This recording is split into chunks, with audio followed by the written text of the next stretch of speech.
다음 주 에이펙 정상회의를 앞두고 트럼프 대통령이 한국을 찾으면서 이때 북미 정상 간의 만남이 추진될 수 있다는 전망이 꾸준히 제기되고 있는데요. 2019년처럼 전격적인 판문점 회동이 제한될 가능성이 얼마나 있을지 차두현 아산정책연구원 부원장과 함께 짚어보도록 하겠습니다. 부원장님 안녕하십니까? 네, 안녕하십니까. 네.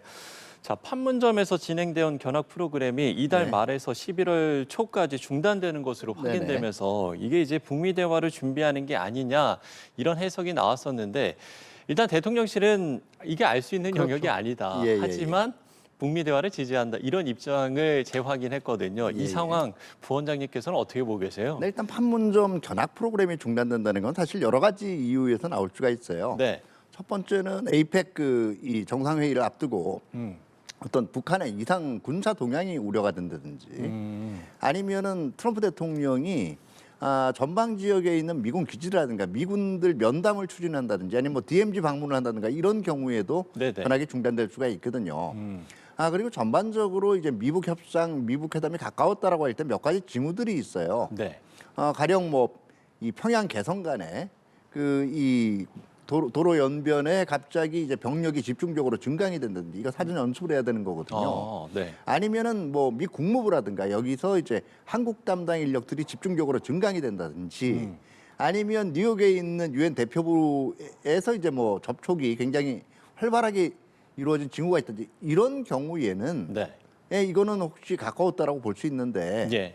판문점에서 견학이 잠정적으로 지금 이 기간 동안 중단됐다라고 해서 제가 볼 땐 북미 회동이 가까웠다. 이거는 제가 볼 땐 좀 지나치게 나간 해석 같고요. 네. 또 실질적으로 뭐 가능성이 완전히 없다라고 보기는 어렵겠습니다만 전반적인 지금 여건이 실질적으로 뭐 언젠가는 회동을 할 수 있겠죠. 근데 예. 지금 이번 에이펙 기간 중에 전격적으로 회동이 이루어질 거다. 이거는 제가 볼 땐 좀 한계가 있는 것 좀 같아요. 가능성이 좀 낮게 보시는군요. 네네, 그렇습니다.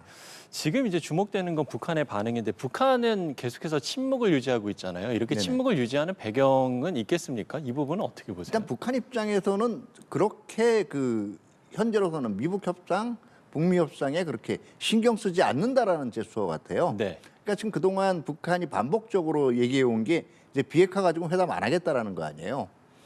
그렇기 때문에 일단 뭐 미국 같은 지금 제재가 있고 하더라도 이거 충분히 지금 당분간은 견딜 수가 있기 때문에 그렇게 급하게 자기 입장을 양보해 가면서 그리고 아쉬운 소리 해 가면서 회담하지는 않겠다라는 얘기라고 봐야 되겠죠. 네.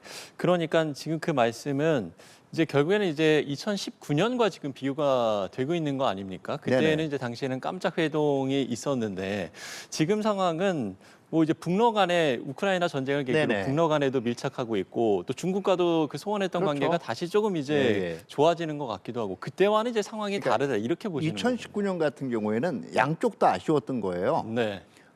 북한 같은 경우에는 일단은 하노이 노딜에서 어떻게든 다시 이 회담 분위기를 다시 이어가서 네. 이제는 제재 해제라든가 이게 좀 급하던 상황이었고 미국 같은 경우에도 트럼프 행정부의 대북 정책 성과가 사실은 뭐 그동안 쌓아왔던 게 좀 무산될 위기에 있었던 거거든요. 그렇기 예. 때문에 판문점에서 재회동할 기회가 있었죠. 근데 이번 같은 경우에는 북한도 별로 그렇게 급할 게 없다라는 입장이고 미국도 뭐 지금까지 트럼프 2기 행정부 들어선 이후에 항상 상대방에 대해서 우위했으면서 협상을 해왔잖아요. 네네. 그런 마당에 그동안 얘기해오던 비핵화라는 뭐 이 목표까지 좀 밑으로 낮추면서 지금 대화를 해야 될 이유가 없는 거죠. 더더구나 트럼프 대통령 입장에서는 밖에다가 상징적으로 이제 평화를 내가 만들었다 이걸 얘기하기에는 우크라이나하고 가자가 훨씬 더 그럴듯하거든요.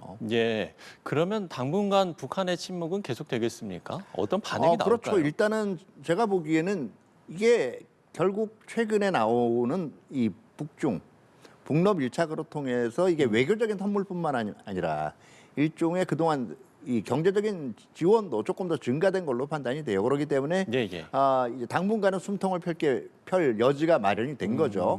그렇기 때문에 여유를 잡을 수가 있는 건데 이것도 계속 공급된다는 보장이 없거든요. 그리고 아마 그동안의 전례로 봐서는 중국하고 러시아가 정말 북한이 남아돌 만큼의 이렇게 충분한 선물을 주지는 않을 거예요. 아, 네.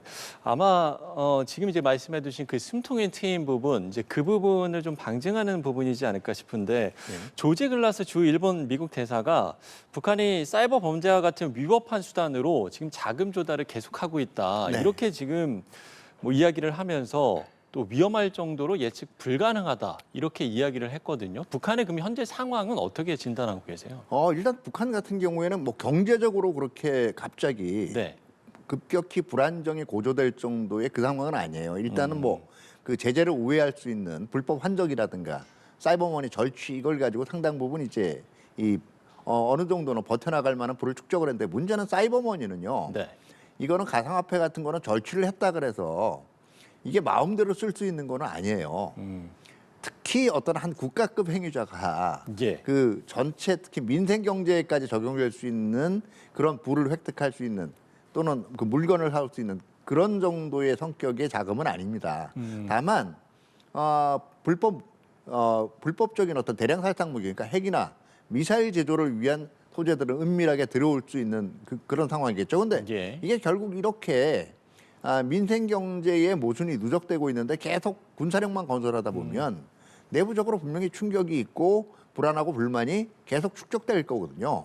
그럼 이 부분도 북한 지도층 입장, 김정은을 비롯한 북한 지도층 입장에서는 가만 안 할 수 없는 거죠. 예. 덧붙여서 질문을 드려보면 지금 위성 분석 결과 북한에서 차량 운행이 늘어나고 네네. 또 주요 항만 지역에서 새 유류 저장 시설이 잇따라 건설되고 있는 정황이 포착이 됐는데 이 부분은 그럼 어떤 이제 중러의 지원으로 그동안의 제재에 대한 실효성이 이제는 좀 뭐 유명무실화된 게 아니냐 이렇게 바라봐야 되는 겁니까? 첫 이 부분? 번째는 중국하고 러시아가 지원을 늘렸다고도 볼 수가 있고요. 네네. 두 번째는 작년도죠. 작년에 그 러시아가 그 유엔 대북 제재 그 이 감시를 담당하는 예. 전문가 패널의 활동을 중지시켰잖아요. 4월 30일부로 중단시켰기 때문에 제재를 감시할 지금 그 네트워크도 물론 그 이후에 다국적 제재 감시 모니터링단이 출범을 하긴 했지만 예. 여전히 제재에 많은 구멍이 빈틈이 있는 거죠. 그러니까 사실은 뭐 지금보다 제재를 더 격상하지는 못한다 그러더라도 현행 수준의 제재라도 조금 더 촘촘하게 실행될 수 있는 감시망을 확충을 해야 되겠죠. 예. 북미 대화 가능성 또 북한의 상황까지 짚어봤습니다. 자, 주제를 바꿔서요. 새로운 총리가 선출된 일본 소식을 보겠습니다. 다카이치 사나이 자민당 총재가 선출되면서 일본 사상 첫 여성 총리가 그렇죠. 선출이 됐습니다. 여성 아베라는 별명도 있던데 어떤 인물입니까? 네, 그 우리가 흔히 얘기하는 네. 일본 우파 중에서도 조금 더 선이 굵은 정치인으로 볼 수가 있어요. 그러니까 네네. 가령 그 이 과거사 문제라든가 과거사 문제에 대한 일본의 뭐 입장이라든가 여기 뭐 그렇게 반복된 사과가 필요 없다는 입장이고 네. 야스쿠니 신사 참배 같은 경우에는 과거에는 옹호하는 발언들을 했어요. 네네. 그리고 일본의 이제 흔히 얘기하는 이제 군사력 증강 이런 문제에 대해서 이걸 적극적으로 옹호하는 타입이고 이제 그 이 미국하고 이 대만과의 협력 관계 같은 거는 굉장히 강조를 하면서 예. 중국하고는 또 대립각을 많이 세우는 인물이에요. 그런데 이 너무 우리 입장에서는 그 성향에 대해서는 구애받지 않아도 될 게 다케이치 지금 신임 총리 자체가 과거 뭐 한 1, 2년 전부터는 이 역사 문제나 이런 문제는 조금 더 유연하게 반응할 수 있다라는 그러니까 총리 물망에 오르면서부터 이런 발언들을 해왔고요. 예. 또 지금 전반적으로 이어지는 그 한일 간의 그 지금 협력 분위기라는 게 이게 우리만 좋아 생긴 게 아니라 일본도 그만큼 안보나 경제상의 필요성을 느껴서 시작이 된 거거든요. 그렇기 때문에 이제 지금 이 성향 가지고 너무 우려할 필요는 없을 것 같아요. 다만 네네. 지금 우리가 그동안 이제 추진해 왔던 게 조금 더 역사 의식이라든가 이런 문제들은 이제 일본이 성의 있는 태도를 보여주기를 바랬잖아요. 이 부분은 사실 가능성이 그 이시바 총리 때보다는 조금 후퇴했다고 볼 수도 있죠. 예. 아무래도 이 다카이치 사나이 총리의 성향 때문에 그동안 이제 한일 관계의 악재가 아니냐 이제 이런 우려들이 나오는데 이제 그 부분과는 조금 다른 의견을 좀 갖고 계신 거군요. 그렇죠. 네. 그러니까 성향상으로는 우려할 만하지만 전반적인 지금 한일 관계의 추세상 네네. 그걸 뒤엎을 만큼 정말 극렬한 성향을 지니고 있냐 그런 인물은 아니거든요. 아, 네. 예. 그러면 이번 이제 에이펙 정상회의 기간에 한일 정상회담이 개최될 가능성도 제기가 되고 있잖아요. 여기서 만약에 성사가 된다면 그럼 앞으로의 한일 관계를 좀 가늠해 볼 수 있겠습니까? 예, 저는 뭐 이 한일 회담은 정상회담은 개최 가능성이 크고요. 네네. 아마 지금 이 일단은 전반적인 메시지는 지금까지 그 이어져 온 한일 간의 2023년 이후의 협력 분위기를 계속 이어나가자는데 아마 공감대가 형성이 될 걸로 지금 생각이 돼요. 예. 그러면 우리 입장에서는 이제 어쨌든 일본 총리가 새로 선출이 된 거잖아요. 어떤 그렇죠. 부분을 우리가 이제 앞으로 좀 생각을 해놔야 될까요? 네, 일단 지금 뭐 우리가 얘기한 기본 입장들 전반적인 협력 주체는 계속 해나간다. 네. 그리고 협력의 범위 같은 게 지금 공통의 관심사들이 있잖아요. 미국과의 관세 협상 문제도 있고요. 그다음에 이제 지금 공급망 재편, 세계적으로 공급망 재편 문제, 그리고 이제 북한 문제죠. 이제 뭐 위협을 어떻게 방어할 것인가, 그리고 대화 분위기를 복원할 것인가, 이 두 가지 과제를 어떻게 같이 일본과 협력해서 풀어나갈 것인가도 생각을 해야 될 거고. 네네. 뭐 상대가 어떤 반응을 보이든 간에 일단은 과거사 문제에 관한 한 일본에 예. 더욱 성의 있는 접근 자체를 지속적으로 요구를 해나갈 필요 있죠. 예, 알겠습니다. 자, 그런가 하면 에이펙 정상회의를 계기로 또 시진핑 주석과 트럼프 대통령의 미중 회담이 열릴 가능성도 상당히 높은데 지금 트럼프 대통령이 중국이 매우 공정한 협정을 체결할 것으로 기대한다라고 말했습니다. 네. 그래서 이 부분 어떻게 바라봐야 기대한다라고 얘기한 게 그래야 된다라는 얘기예요. 네. 예. 조금 더 첨언해 예, 주신다면. 그러니까 어떻게 보면 이렇게 기대한다, 예상된다 이런 지금까지 트럼프 대통령의 어법은 대부분 이걸 우리가 지금 요구하고 있다. 아, 네. 그러니까 빨리 응해라 이런 얘기라고 볼 수가 있겠죠. 예. 그럼 결국엔 중국이 그 부분에 대해서 응할 것인가가 이 부분이 문제일 그렇죠. 텐데. 글쎄요. 어떻게 전망을 해볼 수 뭐 있겠습니까? 트럼프 대통령 같은 경우는 이미 얘기해 온 게 이 미국 간에 지금 계속 지금 90일씩 연장되지 않았어요? 예. 이게 그대로 지금 연장이 되지 않고 그리고 어떤 해결점이 없으면 11월 1일부로 다시 이제 관세 부과가 이제 재개가 돼야 돼요. 네네. 이 경우는 지금 100% 추가 관세를 지금 부과를 하겠다는 거거든요. 일단 뭐 트럼프 대통령 대응은 고관세로 다시 한번 치고 나오겠다. 네. 이게 지금 트럼프 대통령의 얘기이기 때문에 그거 싫으면 빨리 이제 이 타협하라는 얘기죠. 예. 트럼프 대통령이 중국이 거래하지 않으면 큰 공경에 처하게 될 것이다라고 얘기했는데 그 큰 그게 바로 공경은 바로 관세예요. 고관세입니까? 예. 혹시 다른 건 없습니까? 뭐 제가 볼 때는 지금 일단은 이 주요 전략 물자 히토류 같은 거에 대해서도 지금 그 얘기들을 했잖아요. 그러면 네. 미국도 지금 뭐 중국산 그 이제 관세에 더해서 소재의 수입 금지라든가 이런 것도 검토를 만작거릴 가능성이 있죠. 예. 자, 그런가 하면 트럼프 대통령이 중국의 대만 침공 가능성과 관련해서 중국은 그런 일을 하고 싶어 하지 않는다라고 일축을 했고 사실 미국의 어떤 최강 군사력에 맞설 자 없을 것이다 이렇게 이야기를 했는데 이 목소리는 어떻게 들으셨는지요? 그러니까 제가 아까도 말씀드린 트럼프 대통령 어법이 있잖아요. 네. 기대한다. 기대한다가 결국에 뭐뭐 한다고 이렇게 해라. 전망한다. 네. 하지 않을 것이다라는 얘기는 하지 말라는 얘기고요. 만약에 그런 행동을 했을 경우에는 미국이 훨씬 더 우월한 군사력을 지니고 있기 때문에 네. 그걸 가지고 즉각적으로 응징할 수 있고 억제할 수 있는 체제가 되어 있다라는 지금 메시지를 던지는 거라고 봐야겠죠. 예.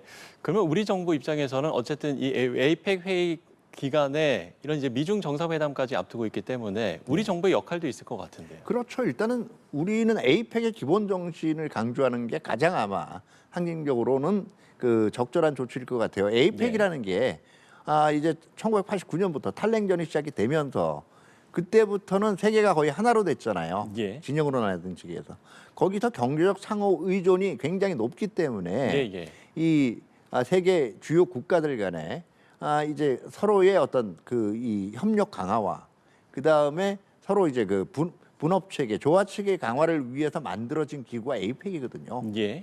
근데 지금 상당 부분 좀 이 세계가 4분 오열되는 모습을 보이고 있잖아요. 네네. 어떻게 보면 강대국 간 각축도 지금 좀 세지고 있고요. 이제 에이펙의 이 원래 정신으로 돌아가자. 이런 다시 말해서 대결과 어떤 경쟁보다는 조화와 화합의 정신으로 돌아가자라는 에이펙의 기본 정신에 충실한 접근을 하는 게 가장 적절하지 않을까 생각이 됩니다. 예, 알겠습니다. 자, 에이펙 얘기까지 나눠봤습니다. 다음 주 에이펙 정상회의를 앞두고 트럼프 대통령이 과연 이제 우리나라를 찾게 되는데 북미 정상 간의 만남이 추진될 수 있을지 전망을 해봤습니다. 차두현 아산정책연구원 부원장과 함께 이야기 나눠봤습니다. 부원장님 오늘 말씀 고맙습니다. 네, 감사합니다.